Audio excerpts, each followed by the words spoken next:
মধ্য সম্প্রদায়, মধ্য ধর্ম, এরা মানে সেই ধর্ম সমন্বয় সাধন করেই বৌদ্ধরাজ চলে এবং বৌদ্ধরাজ চলছে। দেখেন ঠাকুরের তাদসাজ্ঞার এমন আজ্ঞা, পৃথিবীতে যত শাস্ত্র, শুধু সনাতন ধর্মের শাস্ত্র না, খ্রিস্ট ধর্ম বলেন, ইসলাম ধর্ম বলেন, জৈন ধর্ম বলেন, বৌদ্ধ ধর্ম বলেন, যত ধর্মের মূল সার সংক্ষেপগুলো যদি আমরা একত্রিত করি, তৎসঙ্গে সনাতন ধর্মের সমস্ত এই সার কিন্তু দ্বাদশটা আজ্ঞা, সেটা হরিচাঁদ ঠাকুর আমাদের জন্য দিয়ে দিয়েছে। এই দ্বাদশ আজ্ঞা যদি মানা হয়, পুরো গীতাকে মানা হয়। দ্বাদশ আজ্ঞা যদি মানা হয়, রামায়ণ, মহাভারত, বেদ, সমস্ত পুরাণ, উপপুরাণ, মহাপুরাণকে মানা হবে। সেই জন্য ঠাকুর সমস্ত বিষয়ই সাধন করে আমাদের দ্বাদশ আজ্ঞাটা দিয়ে দিয়েছেন। আমরা অনেকে কিছু কিছু গোড়া বন্ধু আছে, এটা সব সম্প্রদায়ের গোড়া কিছু ব্যক্তি আছে যাদের বলা হয় মূল্যবাদী। এরা কিছু লোক আছে, এরা মধ্যদের হরিচাঁদ ঠাকুরকে শুধু একজন নমসূত্রের ভিতরে আবদ্ধ করে রাখতে চায় যে হরিচাঁদ ঠাকুর এই কয়টা নম, কিন্তু সেটা যে কত মূর্খতার পরিচয় দেয় না যে শুধু এক নমর ঠাকুর বানিয়ে রাখতে চায় আমার ঠাকুর। যে যদি গুরুচাঁদ ঠাকুর বলছিল নমসূত্রের করে জন্ম যদিও আমার, তবুও বলি আমি নমর একটা।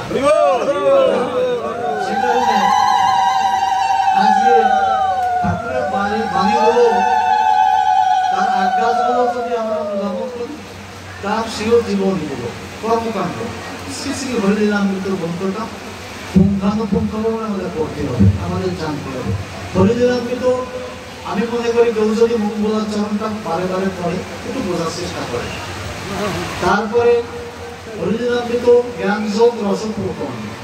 কারণ কিছু কিছু ভক্তগণের উদার ভাব, কিছু কিছু উপাখ্যান আছে যে উপাখ্যানগুলো বোঝার সাধ্য আমাদের নেই। যতই আমি তর্জমা করি, যতই ব্যাখ্যা করে বুঝতে যাব, আজকে এখানে বসে একটা ব্যাখ্যা দেবো, আমি আরো যখন দুইবার পড়বো দেখবো যে ওই ব্যাখ্যাটাও ভুল হয়ে গেছে, এই ব্যাখ্যাটা আরো বদলে চলে যাবে। এই জন্য হরিলীলামৃত আমাদের পড়তে হবে, বারে বারে পড়তে হবে, জানার চেষ্টা করতে হবে।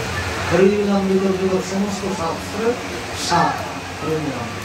আমার ঠাকুর যেমন সমস্ত অবতারদের অবতার, সমস্ত অবতারদের অবতার আমার ঠাকুর। যা যা দিয়ে নিয়ে এসছেন তার পরিপূরক হিসেবে আমার ঠাকুর এসছেন। যত অবতার এসছেন, যা কিছু কম ছিল, যা কিছু তারা দিতে পারেনি বা দেওয়ার সম্ভব নেই, আমার ঠাকুর সব কিছু দিয়ে গেছেন, উজাড় করে দিয়ে গেছেন। সে কারণে হরিচাঁদ ঠাকুরকে আমরা যেন কোনো গণ্ডির ভিতর, কোনো সীমাবদ্ধের ভিতর না রাখি। যেহেতু অনেক মতরা গীতাকে অপছন্দ করে, গীতার সমালোচনা করে, রামায়ণ, মহাভারত, বেদ, চৈতন্য ভাগবত, চৈতন্য চরিতামৃত, চৈতন্য মঙ্গল, হ্যাঁ, এরও আমরা অনেক মতরাই দেখা যাচ্ছে সমালোচনা করি। কিন্তু তার অনুসারী সেই চৈতন্য চরিতামৃত, চৈতন্য ভাগবতের শ্লোকগুলো এক্সাম্পল হিসেবে নারদীয় পুরাণের শ্লোকগুলো হরিলীলামৃত দিয়ে গেছে, গীতার শ্লোক হরিলীলামৃত এক্সাম্পল হিসেবে দিয়ে গেছে। তাহলে কি যে শ্লোকগুলো তার অনুসারী দিয়ে গেছেন হরিলীলামৃত বিতর্ক, আর সেই গ্রন্থগুলোর যদি আমরা সমালোচনা করি, তাহলে তো হরিলীলামৃত বিতর্কিত হলেন, তার অনুসারী বিতর্কিত হলেন, তাই না? তাহলে কি আমার হরিচাঁদ ঠাকুরই বিতর্কিত হলেন। এই কারণে এই মৌলবাদী যারা মতুয়া, এদের নিকট থেকে আমাদের সাবধানে থাকতে হবে। আপনাদের নড়াইল জেলার ভিতরে কিছু মহাপণ্ডিত জন্মগ্রহণ করছে, মহাপণ্ডিত, তারা হরিলীলামৃত সমালোচনা করে, হরিলীলামৃত সমালোচনা, তাদের নাকি আর একটা ধর্মগ্রন্থ লিখতে হবে। তারা পণ্ডিত বুঝতেছেন, কোথায় পণ্ডিত পাওয়া যায়? মাত্র হরিলীলামৃত কোনো ধর্মগ্রন্থ না। হ্যাঁ, আমি গিয়েছিলাম আপনাদের এই গোপালপুর নাম করে একটা জায়গা আছে, সেখানে কয়েক পণ্ডিত আছে ইন্ডিয়ান থেকে, তারা নাকি মূর্ত গবেষক, বলে যে মূর্ত গবেষক আনছি। তা আমি প্রথম যে তাদের থেকে অপছন্দ হয়ে আমি মঞ্চে উঠিনি, আমি সামনের সারির চেয়ারে বসেছিলাম। এক বক্তা বলছেন, বলতে বলতে দেখেন, হরিচাঁদ ঠাকুর ছিল একজন কবিরাজ ছিল। সে বিভিন্ন টোটকা গাছ গাছড়া বিভিন্ন ব্যবস্থা দিতেন, ব্যবস্থায় রোগ ভালো হতেন। আর তার সরকার বলে নেই ওই টাউন কাড়া হচ্ছে, সে পাঁচালি টাচালি লিখত, ওই হরিচাঁদ ঠাকুরকে সে পাঁচালির মাধ্যমে ভগবান নামে গেছে। এই হলো মতুয়া গবেষক, অর্থাৎ নামগত গবেষক সেই মতুয়া ধর্মের বিরুদ্ধে কথা বলতেছে। হরিচাঁদ ঠাকুর একজন কবিরাজ করছে হরিচাঁদ ঠাকুরকে, আর হরিচাঁদ ঠাকুরের বলছে ওর মার ভিতরে ঐশ্বরত্ব কিছু নেই, উনি একটা সমাজ সংস্কারক ছাড়া আর কিছু নেই। এই যদি আমাদের বৌদ্ধ ধর্মের মহাসম্মেলনের উদ্দেশ্য হয়, এই সমস্ত সম্মেলনের যারা ধারক হোক তারাই কিন্তু এই হরিচাঁদ ঠাকুর গুরুচাঁদ ঠাকুরের অবদারত্ব মানে না, তারা মানে নিছক একজন সমাজ সংস্কারক হিসেবে হরিগুরুচাঁদকে তারা উপস্থাপনা করে। তাই আমি বলবো যে তারা বড় যত বড় পণ্ডিত হোক, যত বড় উচ্চ শিক্ষিত হোক, এই সমস্ত শিক্ষিত লোকগুলো ভালো ভালো জায়গায় ডাক পায় দিয়েছে, তারা ভালো ভালো জায়গায় ডাক পায়, তারা যে বড় উচ্চ আসন দিয়ে বসে। আমি অনুরোধ করবো যারা এই তারা প্রচার বাড়ির যারা আছেন, হ্যাঁ আপনারা শুধু এই লোহাগড়া নড়াই না, সারা বাংলাদেশে আপনাদের একটা প্রভাব আছে, যেহেতু ওই বাড়ি আপনারা পাহারা দেন, ওই বাড়ি তারও বাহক আপনারা। শ্রীপতি ঠাকুর আপনাদের ঠাকুরদা রাজানন্দ সাইকে ওই বাড়ির দায়িত্ব দিয়ে দিয়েছিলেন যে এই বাড়ি তোমরা দেখবা, প্রচার করবা, এই বাড়ির কাউকে দুটো অনুষ্ঠান করবা। রাজানন্দ সাই বলছিল যে বাবা আমার দুটো ছেলে আছে, জয় গোপাল আর বিজয়, এরা খুব বাচ্চা ছেলে, এরা একটু দুষ্কর্মী করে, আমি যদি আজকে বৌদ্ধ ধর্ম প্রচার করি আর এই বাড়ি থাকে দেখাশোনা করি, এদের পড়াশোনার খরচ দেবে। বললো রাধাদা তোমার ওই চিন্তা করে রাখবে, তুমি দুটো অনুষ্ঠান করবা এই বাড়ি, কারকের জন্ম উৎসব, বার্গ শীর্ষক অবশ্যই, আর হচ্ছে শিব চতুর্দশীটা তিরোধান উৎসব, এই দুটো অনুষ্ঠান তুমি করবে, ভক্তরাই তোমাকে চালাবে। আর তোমরা একটা কাজ করবে, তোমাকে আজ থেকে দায়িত্ব দিলাম, ওরাখানি রাস পুজোটা তুমি করবে। রাজানন্দ পূজাকে বলো শ্রীমন্ত ঠাকুর, অর্থাৎ ওরাখানি রাস পুজো থেকে আসার সময় পরের দিন তোমার মা নিকট থেকে তুমি ভিক্ষা নিয়ে এসো, অর্থাৎ ছোট মা মঞ্জলিকা মার নিকট থেকে তুমি ভিক্ষা নিয়ে এসো। এই ভিক্ষায় সারা দেশের ভক্তরাই তোমাদের ভিক্ষা দেবে, তার ওই ভিক্ষার মাধ্যমে তার উপর বাড়ি উন্নয়ন হবে। আজকে ভিক্ষা নিয়ে এসো, আমরা দেখেছি আজকে আমাদের পরীক্ষিতের বাবা জয়গোপাল গোসাইকেও দেখছি রাস পুজোর পরে, শুধু তখন ছোট মা না, আরো অনেক মারা ছিল, আমার মা ছিল, বর্তমান ছোট মা আছে, নিজ মা আছে, সব মারে বলতে মা দেখতে পারে। অতএব শ্রীপতি ঠাকুরকে জানতে হবে, শ্রীপতি ঠাকুরই গুরুচাঁদ ঠাকুর, গুরুচাঁদের পূর্ণ শক্তি ছিল শ্রীপতি ঠাকুর। এই যদি কেউ অমান্য করে, শ্রীপতি ঠাকুরকে অমান্য করলে গুরুচাঁদকে অমান্য করা হয়। গুরুচাঁদের ঐশী শক্তি শ্রীপতি ঠাকুর। আপনারা জানেন ওরাখানি ঠাকুর বাড়ি যখন বিভক্ত হয়ে যায়, একটা অবশিষ্টা হয়েছিল ওরাখানি ঠাকুর বাড়ির বিরুদ্ধে, ওরাখানির বারুণীর বিরুদ্ধে। ওরাখানির বারুণীকে দ্বিখণ্ডিত করে রামদেবের বছর বারুণী নিচ্ছিল। ওরাখানি ঠাকুর বাড়ির গুরুচাঁদের যে তৃতীয় তলা যে রাস মন্দির ছিল, ওটার নাম ছিল সতীশ মেমোরিয়াল হল। শ্রীপতি ঠাকুরের এক দাদা ছিল, অল্প বয়সে বিয়োগ হয়, মারা যায়। শ্রীপতি ঠাকুরের দাদা সতীশ ঠাকুর নাম ছিল। গুরুচাঁদ ঠাকুর ওই রাস মণ্ডপটা করছিল সতীশ ঠাকুরের নামে, সতীশ মেমোরিয়াল হল করছিল। হ্যাঁ, সেই রাস মণ্ডপটাও ভেঙে নিয়ে গেছিল, অর্থাৎ একটা সিনেমা হলের আদর ছিল রাস মণ্ডপটা। মিক্সারকে নিয়ে গুরুচাঁদ ঠাকুর তার উপরে যত মিটিং টিটিং করতেন, সমাজ সংস্কারের যত মিটিং করতেন, জঞ্জালগালি মোচনের, শিক্ষা বিস্তারের, এই জাতির উদ্ধারের জন্য যত গুরুচাঁদ ঠাকুরের কর্মকাণ্ড ছিল, ওই রাসমণ্ডপটার উপর কাজ করতেন। এবং একটা দর্শনীয় ঘর ছিল, সেখানে রাসপুজো হতো। আর গুরুচাঁদ ঠাকুরের স্বয়ং কক্ষটা, এটা কিন্তু ভেঙে নেওয়া হয়। ওই বাড়ি রক্ষা করছে মুসলমানদের, ওই বাড়ির অর্ধেকও মুসলমানদের দ্বারা বিক্রি হয়ে যায়। ওই জহুরুল হক সাহেব দাদা মেয়া থাকে, আপনারা জানেন আজকে ঠাকুর বাড়ির রূপটা ছিলেন শ্রীপতি ঠাকুর। সীতারঞ্জন আমাদের শ্রীপতি ঠাকুর সম্পর্কে বেশি কিছু জানতে হবে, তার কর্মকাণ্ড সম্পর্কে জানতে হবে। তাকে যদি আমরা অবহেলা করি, তার সম্পর্কে যদি না জানি, তার অবদান যদি আমরা না জানি, তবে আমাদের মানে মতো হওয়া না হওয়া বৃথা। সেই সময় যারা গুরুচাঁদের ওই শ্রীশক্তির অধিকারী যে গোসাইরে ছিল, সব গোসাইরেই ছিল, যারা নিঃস্বার্থ গোসাই ছিল, সবাই ছিল শ্রীপতি ঠাকুরের পক্ষে। আমি আজকে একটা প্রশ্ন করে যাই আপনাদের দ্বারে, গুরুচাঁদ ঠাকুরের দুটো তিনটা গ্রন্থ, জীবনী গ্রন্থ, দুটো হচ্ছে শ্রীমদ বিচরণ পাগলের লেখা, শ্রী শ্রী হরিগুরুচাঁদ চরিত্র ছিল, শ্রী শ্রী গুরুচাঁদ মাহাত্ম্য, মহানন্দ হলদারের হচ্ছে গুরুচাঁদ চরিত্র। আমি প্রশ্ন করি, গুরুচাঁদ চরিত্রের ভিতর যশোরের কোন গোসাইয়ের উপাখ্যান নাই কেন? যশোরে, বৃহত্তর যশোরে, এই প্রশ্নটা করি যশোরবাসী, নড়াইলবাসী। কারণ কি জানেন? যশোরের সমস্ত গোসাইরা ছিল শ্রীপতি ঠাকুরের পক্ষে, সমস্ত গোসাইরা ছিল শ্রীপতি ঠাকুরের পক্ষে। এই কারণে মহানন্দ হলদার ওই যশোরের কোন ভক্তদের নাম, কোন উপাখ্যান গুরুচাঁদ চরিত্রের ভিতর নেই। তারা পড়বেন, জানবেন। বিচরণ পাগল মানে গুরুচাঁদের যারা আধ্যাত্মিক শক্তির অধিকারী, রূপেন পাগল, দারিক পাগল, রাধাচরণ খাবা, রাধাচরণ চক্রবর্তী, দুইজন খাবা ছিল মতুয়া বিশ্বে, দুইজন খাবা। খাবাদের অবস্থান পাগলদের থেকেও উচ্চ স্থানে। যারা আগম তত্ত্ব, নিগম তত্ত্ব সম্পর্কে জানে তারাই খাবা হতে পারে। গুরুচাঁদ ঠাকুরের সময় ছিল,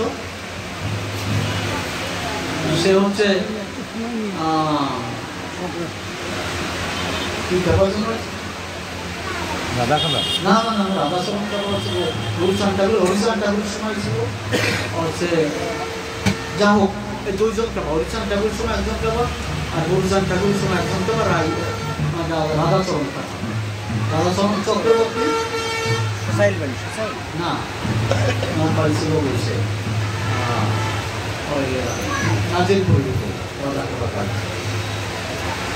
রাধা খাবা প্রসঙ্গ শিশুশক্তির অধিকারী ছিল।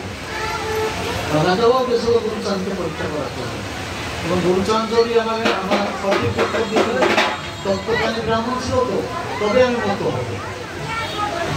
আজকে তারক কোথায় বলছিল গুরুচাঁদ, তারক আমাদের পরীক্ষার মধ্যে আসছে। হ্যাঁ, গুরুচাঁদের দ্বারা যে কিছু প্রশ্ন করতে বললো, বাবা আমার পরীক্ষা দাও, বললো তোর ভার বহন করার মতো আমার শক্তি নেই, তারকের দ্বারা ওই তার আমার পাশে আছে।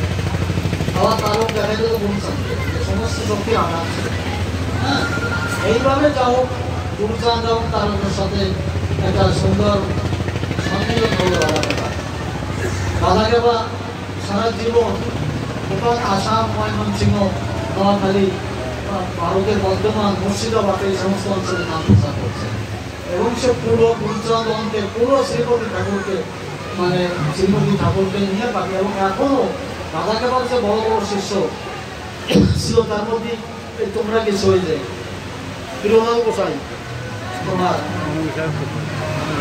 নোয়াখালীর প্রিয়লাল গোসাই, যার ছেলে শক্তি বলো প্রিয়লাল ছেলে, এরা সব রাধা খাবার বড় বড় শিষ্য, বড় বড় শিষ্য।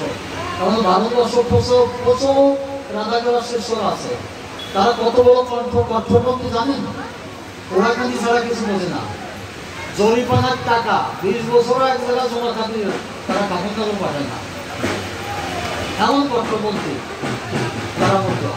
এবং ওরাখানি মুখী মতো শ্রীপতি ঠাকুরের জেনারেশন যেখানে আছে, আমরা সেই জায়গা বলে দিয়ে সে কারণে এত এইখানে আমি বললাম আপনারা গ্রন্থ পড়বেন। যদি আমাদের কিছু জানতে হয়, বিতর্কের উদ্দেশ্য যদি যেতে হয়, পাগলের বই পড়বেন। ওই গুরুচাঁদ চরিত্র সাথে গুরুচাঁদ মাহাত্ম্য, গুরুচাঁদ চরিত্র আমরা গুরুচাঁদ ঠাকুরের সমাজ সংস্কারক, শিক্ষা বিস্তার, সভা সমিতি, এগুলো ভালো লেখা আছে।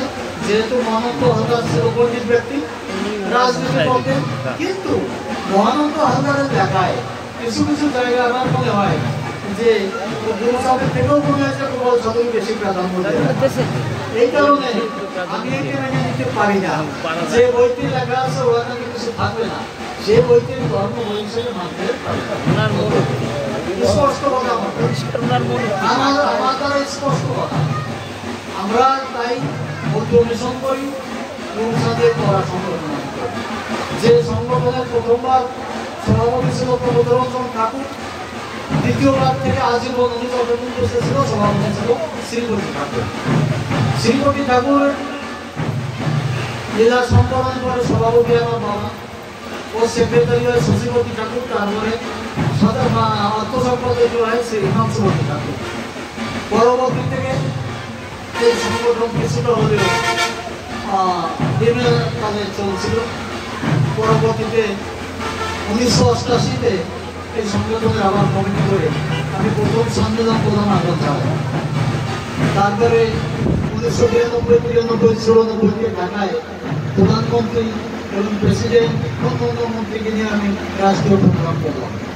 এই পর্যন্ত ঢাকা সহ 12বার মধ্য মিশনের পক্ষ থেকে আমরা রাষ্ট্রীয় প্রোগ্রাম করছি। খুলনা শহরে একবার,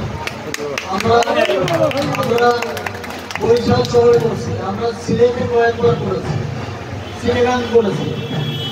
আপনারা যদি ছবি হবেন, আমরা সুদূর দুবাই এবং সাজদায় 2008-এ সম্মেলন করেছি। আমরা ঠাকুরের 200তম আবির্ভাব উৎসব করছিলাম আসামে গৌহাটিতে, আসামের রাজধানী গৌহাটিতে। হরিচাঁদ ঠাকুরের 200তম আবির্ভাব উৎসব আসামে প্রচুর মতন আছে, ওই যে রাধাকেবা শিষ্যরা, তারা ঠাকুরের 200তম আবির্ভাব উৎসব করছিল আসাম। সেখানে যাওয়ার, ওই সম্মেলনে যাওয়ার আমার সৌভাগ্য হয়েছিল। ভারতবর্ষের এমন কোনো প্রদেশ নেই আমি না গিয়েছি মধ্য মিশনের জানা নিয়ে। সেখানে মধ্য মিশনের কমিটি আছে, মধ্য মিশনের লোকজন আছে, ওরা থাকে লোকজন। আপনারা জানেন 2019-এ ঠাকুরনগর যখন মোদিজি আসলেন, দুটো দল হয়ে গেল। একটা তো তৃণমূলপন্থী, একটা বেশিপন্থী। তৃণমূল সরকার পুরো বিরোধিতা করছিল যাতে মোদিজি না আসতে পারে ঠাকুরনগর, এবং ওই মোদিজির অনুষ্ঠানে যাতে লোক না হয়। সে কারণে রাষ্ট্রীয় কার্যক্রমে রাষ্ট্রীয় যত গাড়ি ছিল, ওদের বহু সরকারি বাস আছে, এই বাসগুলো সিদ্ধান্ত করে রেখে দেব যাতে রিজার্ভেও একটা গাড়ি না পায়। তখন ঠাকুরনগরের অবস্থা কাহিনী, বিসিপি নগরের অবস্থা। তখন কিন্তু বিসিপির নমিনেশন পাইনি। তার ভিতর বিসিপির কিছু রিজার্ভের কথায় উনি কথা দিচ্ছে ঠাকুরনগর আসবে। ওরা একটা টেকনিক নিল যে ওরাকান্দির ঠাকুরদের যদি ঠাকুরনগর আনা যায়, এই অঞ্চলে ওরাকান্দিমুখী ভক্তরা থেকে বেশি। যারা ঠাকুরনগরের মমতা ঠাকুরের কথাও শোনে না, যারা শান্তনু ঠাকুরের কথাও শোনে না, এরা হচ্ছে ওরাকান্দির ঠাকুর। ওরাকান্দির থেকে যে কোনো ঠাকুর এসে যদি ডাক দেয়, তবে ভক্তরা সবাই ভূমি হয়ে পড়বে ঠাকুরনগর। ওখানে আমি এবং শঙ্কর ঠাকুরকে তারা আমন্ত্রণ জানিয়েছিল। ওখানে আমার ছোটবেলা কাছে ছিল হিমাংশুপতি ঠাকুর, ওনাকেও নিমন্ত্রণ জানিয়েছিল, উনি শারীরিক কারণে যেতে পারেনি। এটা ঐতিহাসিক মিটিং হয়েছিল মোদিজির ওই মিটিংয়ে। যারা নিরপেক্ষ মতো ওরাকান্দি মুখে, তারা কাপড় কথা মানেনি, তারা ওই অনুষ্ঠানে যোগদান করেছিল। এবং ওই অনুষ্ঠানে বসেই আমি মোদিজিকে আমার সাথে 3বার হাত মেলানো সৌভাগ্য হয়েছিল। আমি বলছিলাম আপনি ওরাকান্দি আসবেন, এই মতোরা দেখছেন এর প্রাণ কেন্দ্র হচ্ছে ওরাকান্দি, আপনি ওরাকান্দি আসবেন, সারা পৃথিবীর মধ্যে তার মেসেজ চলে যাবে মধ্যে যে আপনি ওরাকান্দি মন্দির পুজো দিয়েছেন, ওরাকান্দি আপনি দিয়েছেন, আপনার গ্রহণযোগ্যতা আরো পাবে। উনি বলতেন ঠিক আছে ঠাকুর সাহেব আমি যাবো, বাংলা বোঝে, ওরা ধরা বলতে পারে। উনি আসলেন ওরা। আপনার পরের ইতিহাস জানেন, আজকে সারা বিশ্ব, যেদিন উনি ওরাকান্দি আসলেন, সারা বিশ্বে প্রচারের মাধ্যমে, মিডিয়ার মাধ্যমে আজকে প্রচার হয়ে গেছে ওরাকান্দির নাম, বৌদ্ধ সম্প্রদায়ের নাম, হরিগুরু সাহেবের নাম। উনি যেদিন ওরাকান্দি হরি মন্দিরে প্রমাণ করেন। সে কারণে কোনো রাষ্ট্রনায়ক যদি কোনো মন্দিরে যায়, কোনো ধর্মীয় প্রতিষ্ঠানে যায়, তার প্রচার অটোমেটিক হয়ে যায়। এই জিনিসটা বৌদ্ধ মিশন অনেক আগে থেকেই বুঝতে পেরেছিল বিদায়। অন্তত যারা কোনো সময় কল্পনাও করতে পারেনি যে ঢাকা শহরে একটা সম্মেলন করতে হয়, ঢাকায় বৌদ্ধদের একটা প্রতিষ্ঠান করতাম, তখনই 1992-তে বৌদ্ধ মিশন পরপর 3টা বাংলাদেশের প্রধানমন্ত্রী, বাংলাদেশের রাষ্ট্রপতি, বাংলাদেশের ধর্মমন্ত্রী সহ সম্মেলন করছিল ঢাকা শহরে। সেই সম্মেলনে যাওয়ার সৌভাগ্য অনেকেই হয়েছিল নলারে। হ্যাঁ, এখনো আমার কথা মতো ওদের অনেক সংগঠন আছে, আমরা কাজে বিশ্বাসী, যারা কাজ করবে আমরা তাদের সার্বিক সহযোগিতা, আমরা কাজে বিশ্বাসী, আমরা বলতে বিশ্বাসী। কেউ কাজ করে নিজের তার গোয়েন্দা করবো তাকে আমরা বিশ্বাসী। আপনারা জানেন যে ওই শ্রীমতী ঠাকুরের সময় থেকে লক্ষ্মীকালী বা ওদের সঙ্গে ওই শ্রীমতী ঠাকুরের পরবর্তীতে আমাদের একটা মতবিরোধ আছে, কিন্তু বন্ধুর একটা প্রতিষ্ঠান লক্ষ্মীকালী শ্রীপাদ লক্ষ্মীকালী যখন মুসলমানদের হাতে চলে গিয়েছিলেন ওই বাড়ি রক্ষা করার জন্য মধ্য মিশন গিয়েছিল, বর্তমানে ঠাকুর গিয়েছিল যে ওই বাড়ি রক্ষা করছিলাম, ওই বাড়ির অর্ধেক অংশ আমরা উত্তর করি। তখন সাগরের বয়স 3 বছর। সাগরের জন্ম হলো 89 সালে, সাগরের জন্ম 1989 সালে, আমরা 1993 ওই বাড়ি উত্তর করতে চাই। ওই সাগরের জন্ম 3 বছরের বাচ্চা, তখন ওই সাগরের ঠাকুরমা ঠাকুরের পাড়া হরিদাস ঠাকুর আমার পার উপর ঠাকুর আপনি আমাদের ভুলতাম এই বাড়িও মুসলমানরা এসে চলতে থাকে। আর 6 মাস আগে আমরা এই বাড়ি রাখতে পারবো, এই বাড়ি উত্তর করে আমরা কিন্তু এটা কখনো দেখিনি সেরা মহাসংঘ করে এই বাড়ি যাবো না, তাই না? আমরা জানি আজকে যদি লক্ষ্মীকালীর বাড়ি না থাকে কালকে গঙ্গাচন্দ্র থাকবে না, তারপরের দিন ওই কৃষ্ণপুরও থাকবে না, অর্থাৎ আমাদের মধ্য শ্রীপাঠগুলো আস্তে আস্তে ভেঙে চলে যাবে। অর্থাৎ এটা রক্ষা করার দায়িত্ব আমাদের, এটা অসংখ্য পরিকল্পনা করবো দরকার। আমরা যাচ্ছি, আমরা সাকসেসফুল হলাম। এখন অবশ্য তারা অস্বীকার করে ঠাকুর করে নাই করে নেই, কিন্তু ওটা যদি সাগরের প্রভাব বেঁচে থাকতো না ঠাকুররা যদি বেঁচে থাকতো তাদের নিকট থেকে সত্য করে রেখে যাবো। এখনো হাজার হাজার নাসিম গোসাইরা বেঁচে আছে। আমি আহ্বান জানিয়েছিলাম মহাসংঘকে যে আমরা লক্ষ্মীকালীর বাড়ি উদ্ধার করছি, আপনারা অস্বীকার করলেও যারা সত্যিকারের ইতিহাস জানে তারা অস্বীকার করবে না। আমি অনুরোধ করি খুলনার আশ্রমটা স্বাধীনতা করা, এই আশ্রমটা দেওয়ার সমাপ্তি করে গেছিল লবণ ছাড়া মামলা চলে, যদিও তবুও আজ পর্যন্ত মহাসংঘের পক্ষ থেকে আশ্রম উদ্ধারের জন্য প্রতিবাদ স্বরূপ কেন একটা মানব বন্ধন হলো না, কেন একটা সমাবেশ হলো না যে আমরা খুলনার আশ্রমটা আমরা ফেরত চাই। ওই লবণছড়া পটুয়াখালী অঞ্চলে আমরা একটা মিছিল করতে পারতাম যে এইটা আমাদের আশ্রম ছিল ৪৫-৫০ বিঘা জায়গা নিয়ে, এই আশ্রমটা আজকে হাতছা হয়ে গেছে। আমরাও সম্পৃক্ত হতাম, আন্দোলনের দ্বারাই সব কিছু করা যেতে হয়, কেন হলো না এখনো পর্যন্ত? আজকে গোপাল সাধুর সমাধিটা ওখানে, গোপাল সাধুর সমাধিটা ভিতর মহামন্ত্র নির্গত হচ্ছে, গোপাল সাধুর সমাধির ভিতর লেখটি রয়েছে, এগুলো তো দুঃখজনক। আমরা আহ্বান জানাবো ওদের আশ্রমটা যাতে উদ্ধার হয়, যে তোমরা হরিগুরুচান আশ্রম, এই আশ্রমটা উদ্ধার করার জন্য মহাসংঘকে আমি আহ্বান জানাবো। যা হোক, আমি আর কথা বলবো না। আজকে যে আপনারা জানেন যশোরের অভয়নগর যে কোনো একটা রাজনৈতিক সংবাদের মাধ্যমেও আজকে আমাদের কিছু বক্তব্যের বাড়ি প্রয়োজন দিয়েছে, আমরা তাদের সময় ধন্যবাদ জানাই এবং প্রয়োজনে আমরা ওখানে যাবো। আমরা যে এই বক্তব্যের পাশে এই সনাতন হিন্দুদের পাশে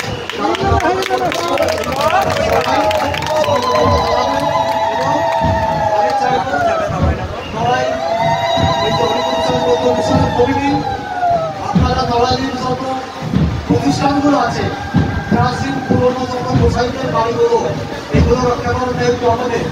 আর কারো প্রচার বাড়ি আরো স্মৃতি হোক, এই বাড়ি আরো স্মৃতি হোক, যেহেতু ওরাখানি হওয়ার পরেই শ্রীপাঠ জয়পুর তার গ্রামের আমাদের প্রতিষ্ঠান, এই প্রতিষ্ঠান আমরা রক্ষা করার আমাদের সবার দায়িত্ব এবং আরো আপনারা সার্বিকভাবে সহযোগিতা করে এখানে কারো প্রচার বাড়ি সহযোগিতা করে তার সঙ্গে ওরাখানিও অতএব এই ধানগুলো এই শ্রীপাঠগুলো উন্নয়ন করার দায়িত্ব আমাদের সবাই সমস্ত এবং আপনারা সবাই যাবেন। আজকে এখানে যে অনুষ্ঠান হচ্ছে এই অনুষ্ঠানটা আপনারা ধরে রাখবেন, প্রতি বছর অনুষ্ঠানটা